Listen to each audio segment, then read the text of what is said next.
Hello mga motorista and welcome to another episode of Motorista Adventures.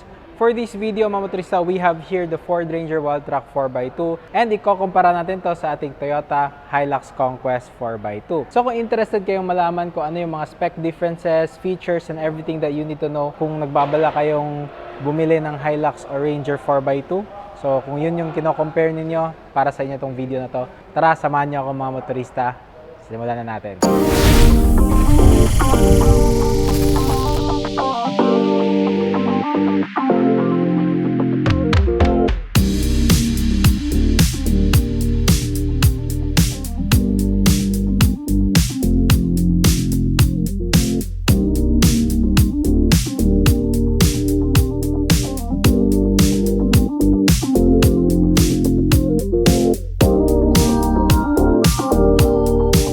Natin dito sa harap ng ating Ford Ranger Wildtrak. As you can see mga motorista, you have that C-clamp LED headlights, meron tayong LED fog lights na din. The design itself ng Wildtrak is quite different talaga sa ating Toyota Hilux. No? Ito is bruskong kung tignan. Yung ating Hilux is a more sharp looking pickup truck. For this newer generation na Wildtrak is malapad na yung ating grill, malalaki yung mga butas natin. Sa ilalim, tignan nyo naman. Kung wala siyang plate dun sa ilalim na part is kita mo talaga yung turbo intercooler natin. So that's because kailangan nila ng magandang airflow no, para lamigin yung ating turbo. Now at the bottom of the Ranger, what I really like no, for this Wildtrak model is meron siyang mga hooks dun sa ilalim. And yung mga hooks na to, these are steel. So they are quite robust mga motorista na kung re-recover mo to si Wildtrak, walang problema. Andyan na yung mga hooks readily available. I'm not so sure about Hilux. We'll check that out later. Dito naman tayo sa sides natin. Meron tayong mga plastic body cladding for this Wildtrak model. Dito din sa ating wheel arches, no, kita natin yung wishbone natin. It's made of steel, of course. Kita nyo din na yung disc brake natin dito. Yung gamit nilang tire is Goodyear Wrangler Territory. Ito yung rims natin sa ating Ranger Wildtrak. Mamaya tignan natin yung sa Hilux, so mas maganda pa ba dito sa ating Wildtrak na model. Dito naman meron tayong mudguard, standard yan, and you have your side step board. Meron din tayong design elements here na nakalagay turbo, and you have lighting on the sides, no, kung gabi that's LED, no, so maliwanag na maliwanag yan. Wildtrak also meron tayong smart entry feature, and also yung ating roof rack is functional. I'm not so sure about the Hilux. Tignan natin mamaya. And then dito naman sa likuran na part, another advantage of the Wildtrak is disc brake siya dito. So maganda yung stopping power nito, and also mas makapit siya than a drum brake type. Okay? So for this next generation Wildtrak, kita niyo naman na yung ating shock absorber is dito na sa labas na part. And then I think that this aids in stability talaga. And lip spring suspension pa din tayo. And meron tayong yan, step board dito sa side. So para mas easy pumasok dun sa bed. Meron din tayong sports bar dito. Although mas maliit siyang tignan than the previous model. And kung i-compare natin ito mamaya sa ating Hilux Conquest, mas maliit talaga siyang tignan. So meron tayong mga areas here na pwede mong paglagyan. Now, these are bed extender. Pero ito, it is a pass-through na bed extender siya. Hindi siya yung parang solid na bed extender talaga. So meron din tayong fin-type antenna doon sa taas. And then here sa likuran naman natin, LED yung ating mismong brake lights. Yung turn signal lights lang natin is bulb type. And then meron tayong reverse light. So dito naman sa ilalim is wala tayong bulb. So yeah, it's just a reflector dito sa ilalim na part. Meron tayong 4 na sensors. Meron tayong reverse camera. And also you have this big Ford logo here. Ito yung high mount stoplight natin. And one thing that I really like sa Ranger natin, meron siyang tailgate assist and meron tayong mga 12-volt outlet here and household outlet. Okay mga motorista, so we have here the Toyota Hilux Conquest. This is the manual version pero 4x2 pa rin. One thing, the advantage of Toyota is that meron silang dalawang variants sa ating Hilux Conquest. Sa kanilang Conquest models ni Toyota now, you have lots of options. So meron kang manual transmission option for the 2.4 liter engine. Meron ka ding 2.4 na automatic variant, no? So dalawang papipilian mo. And then if you want the Conquest with a more powerful engine, there is also a 2.8 liter pero 4x4 na yung dalawang yon. So meron ding manual and automatic. So when it comes to choices in the range, kung manual ba or automatic, again, advantage kay Toyota kasi si Wildtrak natin, isa lang yung variant na automatic na yon na 4x2. Pagdating na sa isang Wildtrak, it's 4x4 automatic na. So walang manual option for the Wildtrak variants. So that's one advantage of the Hilux. Now let's talk about the exterior features in comparison to the Ranger. Now definitely the looks is quite different to the Ranger. It's more sharp, it's more pointy siya, no? Yung kanyang design. So si Ranger, malaki yung headlight. Sa Hilux is very sharp looking, pointy looking headlight. Yung Ranger natin, it's quite big as well. Ito din, medyo may kalakihan din siyang tignan because of the fender flares. Everything on the front of this Hilux is all LED. Same with the Ranger. Pero one thing, the advantage of the Hilux dito sa kanyang headlight is meron siyang projector type na LED. Another thing na advantage din si Toyota is meron tayong front parking sensors. Okay? Unfortunately, si Ranger, tinanggal nila yung front parking sensors nila sa harapan. No? Dito naman sa side, you have your, again, standard bulging fenders. But si Ranger, it's a more integrated type. Mas advantage yun, marang mas cohesive siya. Ito parang accessory siyang tignan. Kasi, again, it's on top of the fender itself. Curvy yung ating Hilux compared to the Ranger. Dito naman sa ating wheels and tires, ayan, kita mo na you have disc brakes here, ventilated pa din. I think that mas maganda tignan yung rims ng Hilux than the Ranger. And so meron din tayong mudguard here, meron din tayong stepboard just like the Wildtrak. And dito sa ilalim meron din tayong ilaw here, no? And then meron din tayong 360 camera which the Wildtrak does not get. So another advantage yan sa Hilux natin in terms of features. Meron tayong, again, side mirrors na merong turn signal repeaters. Meron tayong smart entry. Push to start button pa din yung engine start natin. And unfortunately here, yan. So meron tayong sports bar pero hindi siya useful na sports bar. Unlike the Wildtrak. Okay, dito naman sa likuran na part, mas malaki yung ating sports bar dito sa likod ni Hilux, Conquest. And mas mataas yung ating bed extender. Hindi siya pass-through. Another advantage din is meron siyang ilaw dun sa ating bed extender.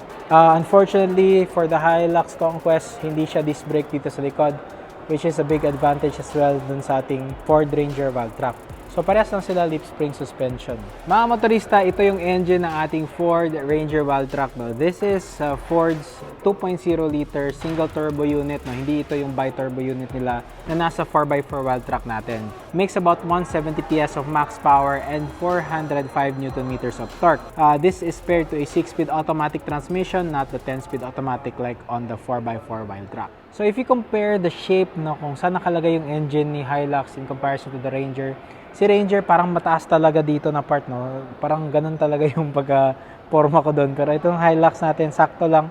Relax siyang i-present sa inyo. Anyway, what's really nice about this Hilux Conquest is that meron tayong hood struts na kasama. Si Ranger, meron siyang available hood struts pero it's not built in a stock unit.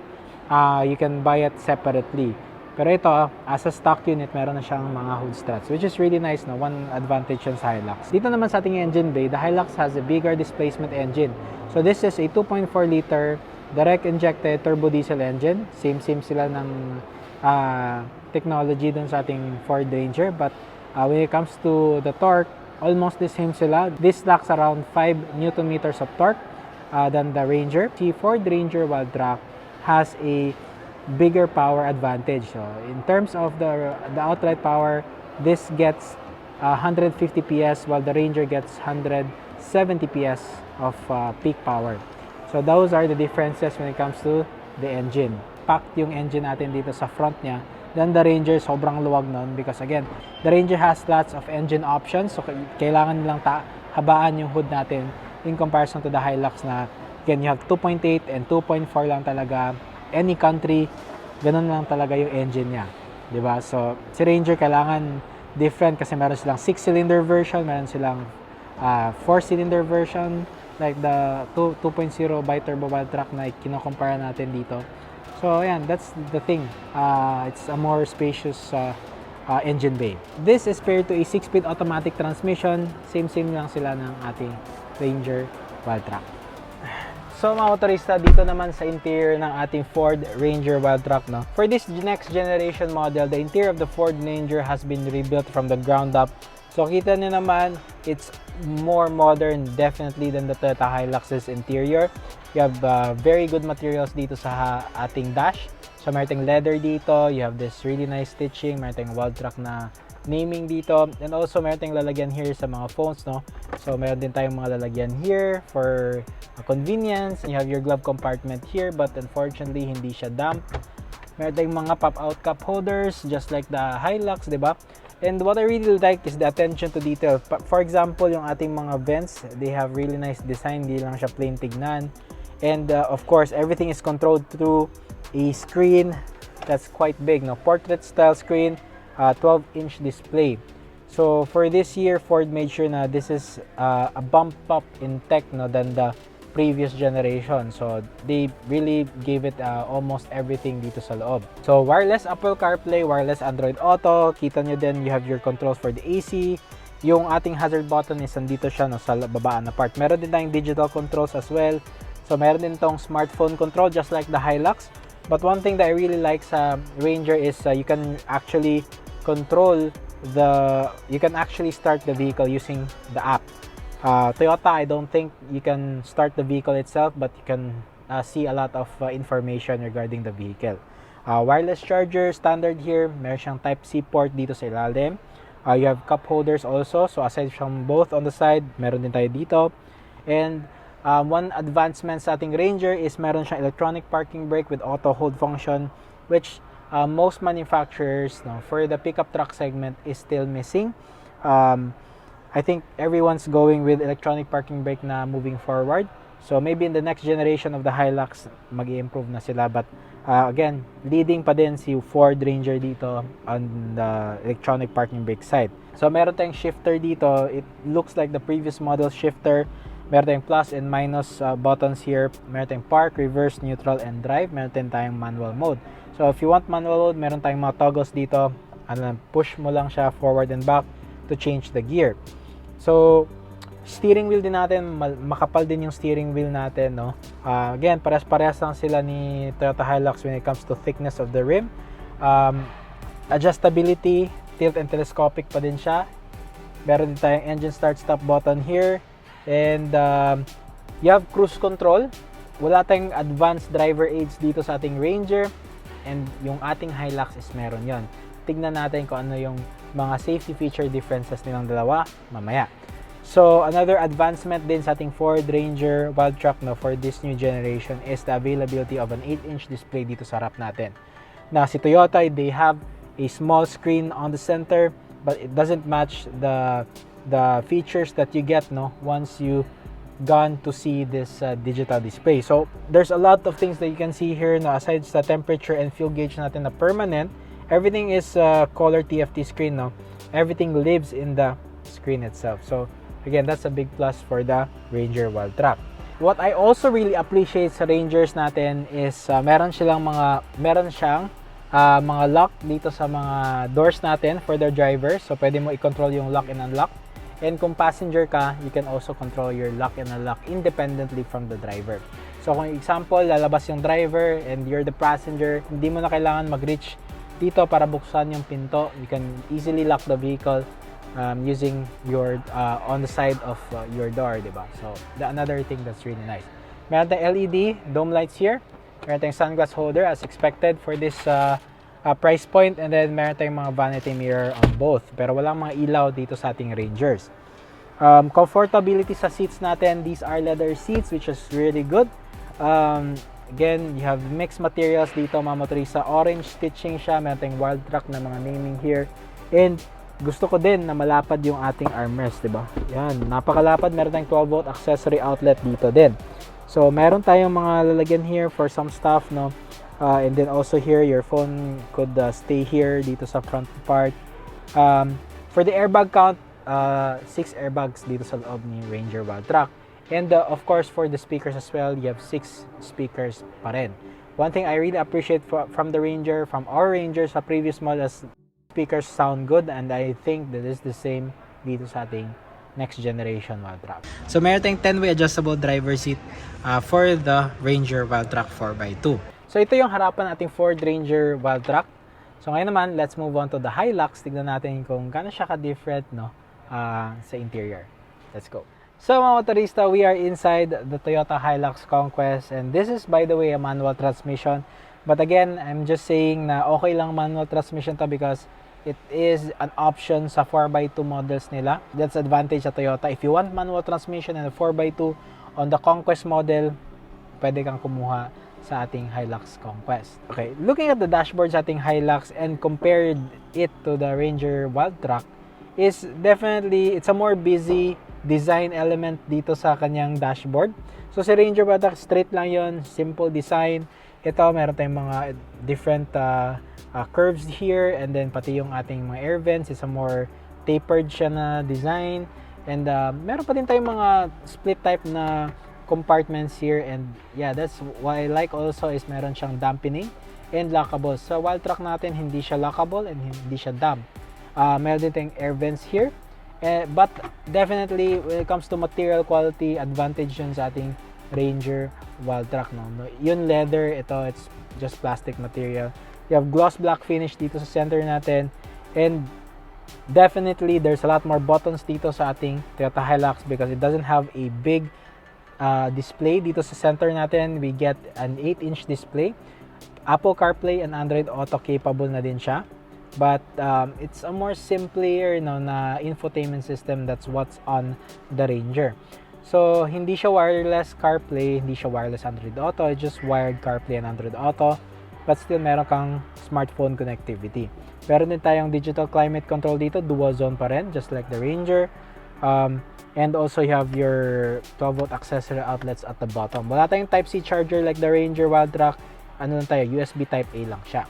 And another thing is that si Hilux din is you get automatic dimming din sa ating rearview mirror. Same lang yan sa ating Ranger Wild Track. Yung mga vanity mirror natin, unfortunately, advantage din sa Wild Track kasi meron yung vanity mirror. Ito walang vanity mirror. And dito naman sa passenger side, meron tayong vanity mirror. Okay? So, dito naman sa steering wheel, parehas lang sila, no? I think they're even when it comes to the design sa steering wheel. Thick rim, leather, it's stitched. And also, meron siyang cruise control just like the Ranger. But what's nice about the Hilux is that it gets advanced safety features. Number one dyan, you get adaptive cruise control. Although hindi siya stop and go function, but that's still adaptive cruise than a standard cruise control. Another advantage yan. Meron din tayong pre-collision mitigation system or pre-collision system dito sa Hilux. Cannot be found on the Ranger as well. And then, last but not the least, when it comes to the airbag count, the Ranger wins it because 6 airbags yun. Ito, 3 airbags lang. Meron tayong knee, driver, passenger. That's it. If you want 6 airbags Hilux, you go for the 4x4 2.8 model. Meron pa din tayong mga pop-out cup holders like the Ranger, but I think this is a more secure pop-out cup holder than the Ranger. Yung pagano ni Wild Track, no, medyo maliit lang yun. Maliit siyang tignan, no. But quality-wise, no, both of them gets really nice quality inside, no, especially the plastics. But again, in terms of outright technology talaga, when it comes to the screen, better definition si Ranger Wild Track. And then dito din sa screen natin, if you want analog display, if you don't care about the 7-inch display, okay lang talaga si Hilux. You still get a color TFT screen for information. Meron din digital speedometer. But again, it's lagging behind when it comes to the technology sa ating mga dash itself. Maybe in the next generation of this Hilux, it will be available na. For the adjustability naman sa steering wheel, it is tilt and also telescope. Pero I do appreciate the Wild Track, no, kasi medyo mas malaki yung adjustment nun sa telescope function niya. Cabin space is, I think, at par lang. Medyo masikip lang siyang feeling dito because of the dash is closer to you in the Hilux than on the Ranger itself. So 6-speed manual transmission or 6-speed automatic transmission, which is nice, no. So when it comes to the drive modes as well, meron kang power mode, meron kang eco mode dito sa ating Hilux. Sa ating Ford Ranger Wild Track, meron kang more drive modes to choose from than this one. Sa cloth seats lang siya, no? It's not the special seat that you see in the Ranger na leather. So, it's up to you if these seats are a deal breaker, but I must admit, very comfortable naman din yung seat ni Hilux, no? It's not as bad as you'd think, no, on cloth seats. That's also an advantage to the Ranger because it's leather already. And then, yung armrest natin is still leather. It's a smaller armrest than the Ranger. Wala tayong outlet here, unlike the Ranger na meron siyang a 12-volt outlet. You have your dome lights here, hindi siya LED, the Ranger is LED. And then, meron tayong sunglass holder din. Si Hilux din, one good thing about this Hilux is that yung windows natin is automatic up and down for all the windows.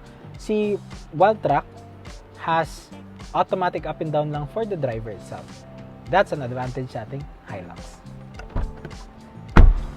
So ngayon naman, nandito tayo sa likod ng ating Ford Ranger Wildtrak, and the space dito is quite good.